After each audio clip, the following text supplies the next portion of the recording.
Hello my dear students. इस video में class twelfth का एक सुंदर chapter the poets and pancakes के शॉर्ट आंसर टाइप के क्वेश्चन को पढ़ेंगे। और ये क्वेश्चन एग्जाम ओरिएंटेड क्वेश्चन है, एग्जाम की दृष्टि से बहुत इंपॉर्टेंट क्वेश्चन है। आइए देखें question first. Who was the English visitor to the studios and what was the purpose of his visit. Studio में अंग्रेज आगंतुक कौन था और उसकी यात्रा का उद्देश्य क्या था। Answer, the English visitor was Stephen Spender. अंग्रेज आगंतुक स्टीफन स्पेंडर थे। He was an English poet and the editor of a British periodical the Encounter. वे एक अंग्रेजी कवि और ब्रिटिश पत्रिका द इनकाउंटर के संपादक थे। He visited the studio to deliver a speech at the invitation of Mr. Wasson, the boss of Gemini Studios. Way Gemini Studios के बॉस श्री वासन के आमंत्रण पर भाषण देने के लिए स्टूडियो आए थे। Question second, what was MRA and why it was welcomed at the Gemini studios. MRA क्या था और जेमिनी स्टूडियो में इसका स्वागत क्यों किया गया। The MRA, the moral rearmament army, was a kind of counter movement to international communism.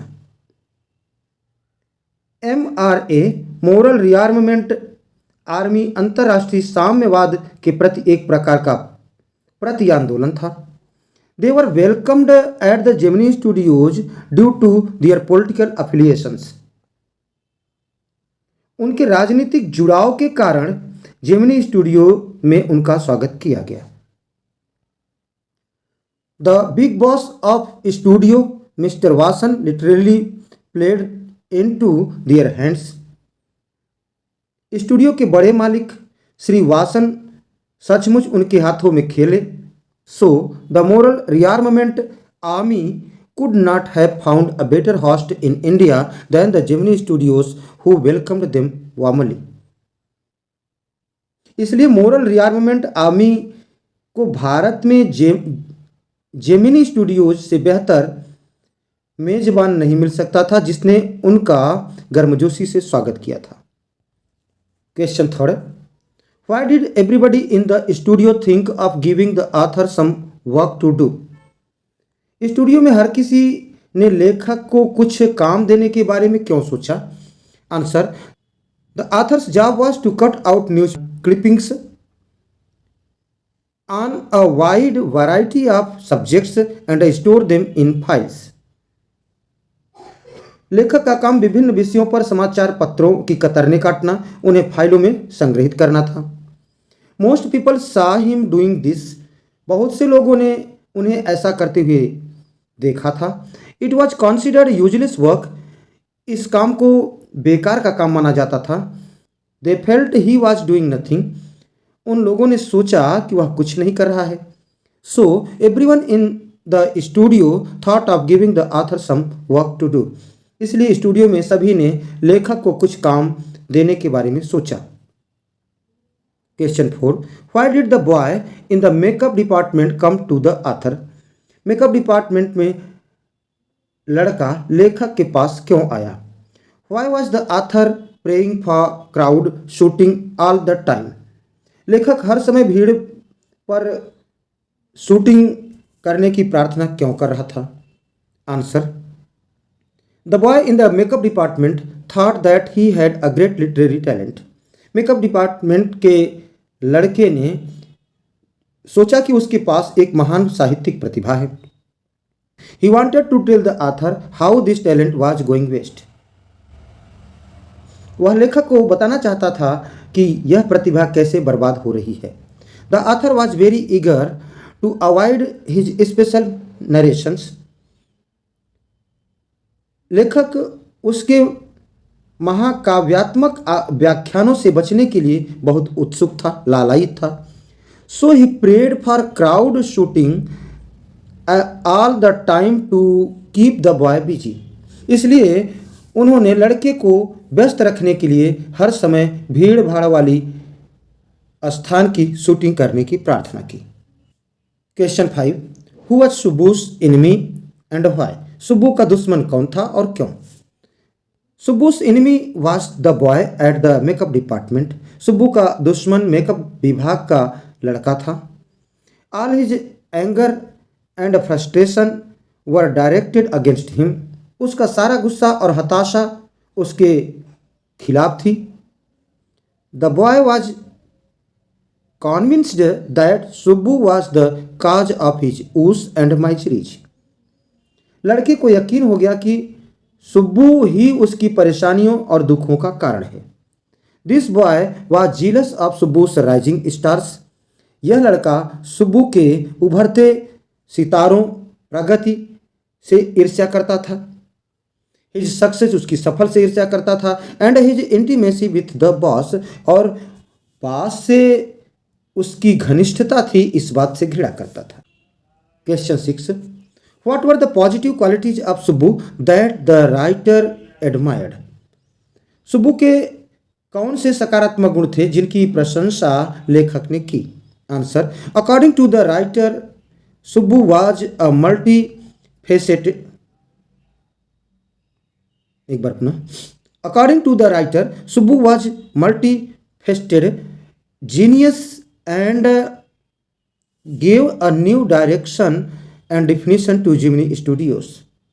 लेखक के अनुसार सुब्बू एक बहुमुखी प्रतिभा के धनी थे और उन्होंने जेमिनी स्टूडियोज को एक नई दिशा और परिभाषा दी। Subbu knew the technicalities and details of film making. Subbu film निर्माण की तकनीकी बारीकियों को जानता था। He was a good actor and a writer. वह एक अच्छे अभिनेता और लेखक थे। He was civil, friendly and completely devoted to his boss mister Vasan. वे सभ्य, मिलनसार और अपने बॉस श्री वासन के प्रति पूरी तरह समर्पित था, डिवोटेड था। Question 7, why was Subbu considered number 2 at Gemini Studios? Gemini Studios में सुब्बू को नंबर 2 क्यों माना जाता था? Mister Vasan was the boss at Gemini studios.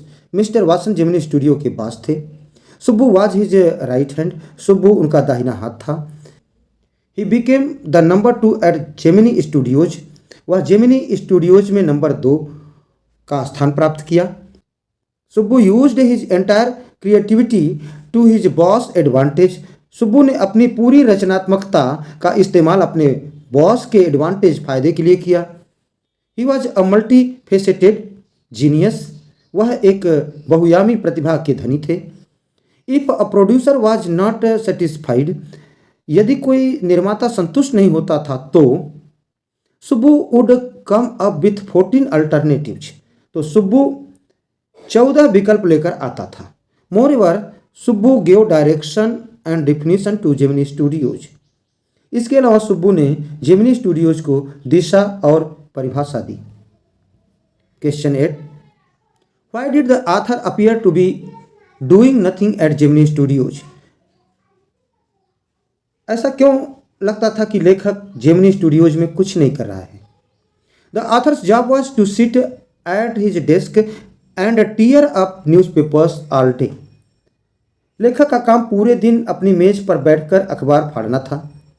He used to cut newspaper clippings on a wide variety of subjects and stored them in files. वह विभिन्न विषयों पर अखबारों की कतरने काटते थे और उन्हें फाइल में संग्रहित करते थे, इकट्ठा करते थे। His job was not directly related to film making at the studio. उसका काम सीधे तौर पर स्टूडियो में फिल्म निर्माण से संबंधित नहीं था।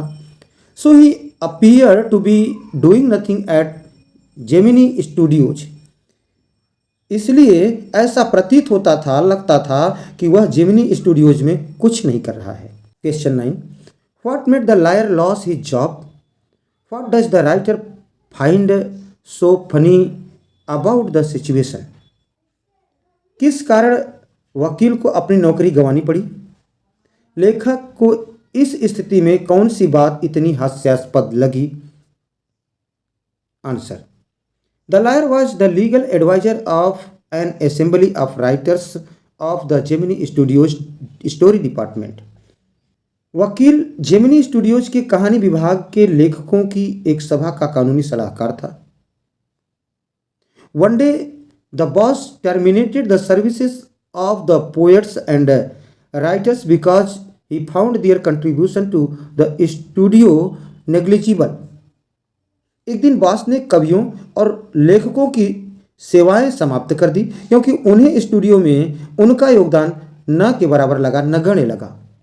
With the closure of the story department the lawyer too lost his job. कहानी विभाग के बंद होने से वकील की भी नौकरी चली गई। The writer found this situation funny because the lawyer lost his job as the poets and writers were told to go.